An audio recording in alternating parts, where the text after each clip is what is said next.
途被北极熊发现。上一次的鲸鱼盛宴让小北极熊第一次吃到爽，但这种情况不会一直持续下去。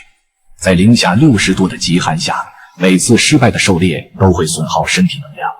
北极熊不会饮水，它们会代谢脂肪为身体补充水分，因此每一次的进食都至关重要。在凛冽的暴风环境下，海豹一般都在水下躲避寒冷，北极熊的狩猎也变得愈发艰难。就在小北极熊游荡之际，被困的白鲸引起了他的注意。